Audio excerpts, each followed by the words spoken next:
Donc, dans les prières de délivrance personnelle, ce que nous devons chercher, est-ce que je suis un Joseph? Ou qui est le Joseph de la famille? Comprendre l'agenda divin et lutter pour soi et pour la famille. Selon le plan de développement de Dieu, il a choisi une personne dans chaque famille pour être un agent connecteur, un agent développeur de ce qu'on appelle le développement collectif. Il faut quelqu'un pour initier, entreprendre le développement collectif de la famille.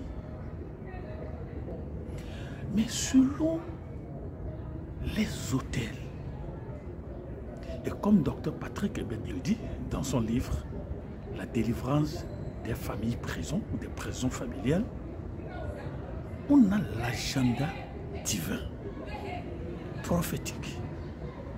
Mais il y a aussi l'agenda diabolique, satanique.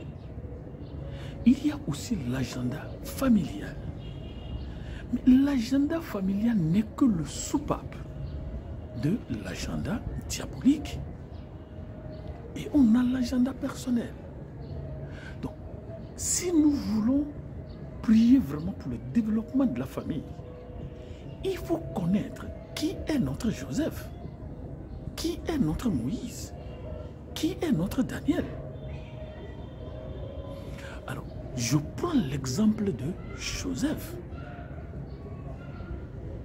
Et lorsqu'on parle de l'étoile, nous avons une idée diffuse, confuse. On passe à des appétits personnels, la gloriole personnelle, le bling-bling personnel.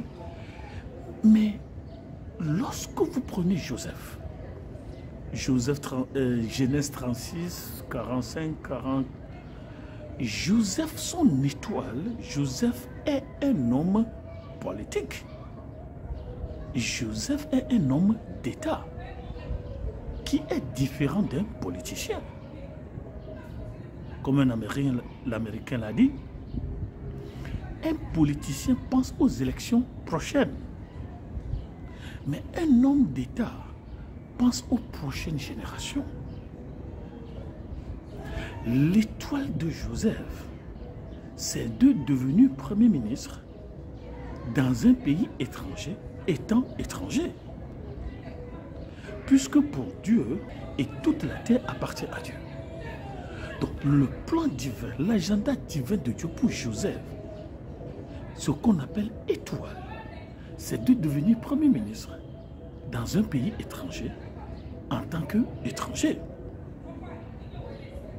C'est ça l'agenda divin. Mais que fait l'agenda familial? L'agenda familial est téléguidé ou diabolisé par l'agenda diabolique, satanique, sorcier.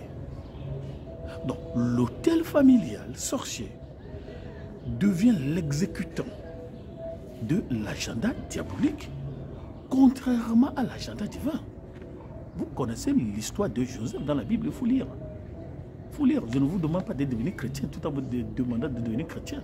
Prenez une Bible, lisez Genèse 36 à là, et vous allez comprendre ce que nous disons. Pourquoi le problème vient de la famille?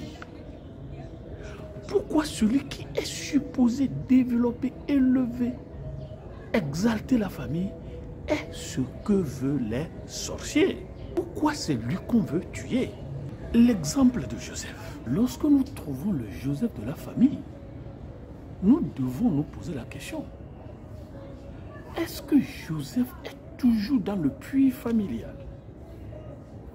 Est-ce que Joseph est dans la main des esclavagistes, les Ismaélites et les Madianites? Ou est-ce que Joseph est dans la prison de Pharaon? Il faut comprendre. Il y a un continuum. Pour ne pas être le Joseph, le développeur de la famille, vous êtes soit dans une prison familiale, soit un puits, où on vous a vendu à des commerçants des armes, des marchands d'armes, où on vous a coincé dans une prison familiale. Là-bas, ce qui vous attend, c'est la mort. Ce qui vous attend, c'est la mort, à moins d'une grâce présidentielle. Vous priez pour la famille, mais vous priez comment? Qui est le Joseph? Vous voyez ici que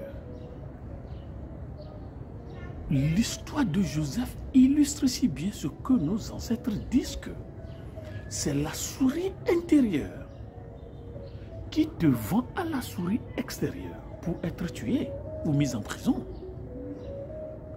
Donc, ce qui explique aussi la duplicité ou le complot contribuable de nos agents défenseurs, les Douléba et les Akiti. Ils sont où lorsqu'on prenait l'âme de Joseph pour aller à l'étranger? C'est une complicité. Donc, dans l'histoire de Joseph, suivez ce qu'on fait, suivez ce que fait la souris extérieure. Quel est le rôle de la souris intérieure? C'est la souris intérieure qui complote les plans machiavéliques, sataniques, contre toi, contre votre Joseph. Si possible, le tuer. Comme je l'ai dit, lisez Genèse 36 jusqu'à Genèse 41-45. D'abord, la souris sorcière interne, et malheureusement parfois nos parents même font partie de cette équipe, il faut avoir le courage de le dire. Malheureusement pour nous, parfois, nos marâtres, nos oncles, nos tantes font partie de ce cercle sorcier. On envie d'abord ton étoile. Ils savent ça. Et je vous le dis, ce n'est pas Dieu seul qui savait que vous serez né. Il y a le triangle maléfique qui aussi savait que vous serez né. Il y a le triangle maléfique aussi qui savait que vous serez né.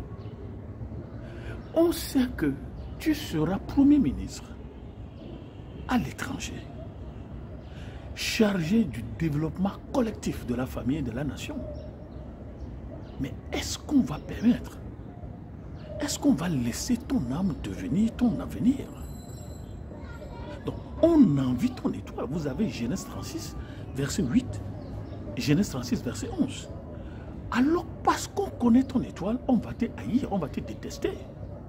On ne t'aime pas dans la famille. Tu ne sais même pas ce que tu as fait. On parle mal de toi. On se moque de toi. Se moquer de toi, pas parce que tu as fait quelque chose de mal, mais c'est plutôt ridicule, c'est pour affaiblir, c'est pour fragiliser ta conscience, pour que tu deviennes une proie à être prise, avalée ou vendue ou emprisonnée. C'est ce que ça veut dire. Donc, dans Genèse 37, verset 33 à 23 à 1, on va maintenant comploter un assassinat contre toi. Alors, on va te saisir, ça c'est spirituel. On va te dépouiller de ton avenir et de ton devenir, symbolisé par ton intelligence, l'amour que les gens portent toi, ta popularité, ta moralité, ta vérité, tout ça, on n'aime pas tout ça. Et on va te jeter dans un puits. Tout le monde connaît ce puits, tout le monde le connaissait. Vous voyez le mal que font nos familles. Le puits qui donne l'eau, heureusement ici on me dit qu'il n'y a pas de l'eau dans le puits. Mais lorsque vous lisez Genèse 37, verset 25a, après avoir jeté le frère dans un puits, cette famille s'assoit pour manger. Est-ce que la famille a un cœur? Est-ce que les sorciers, les méchants ont un cœur? Oui, on célèbre ta mort. Oh, lui, on s'est déjà débarrassé de lui. C'est fini pour lui. C'est pas fini, c'est pas fini.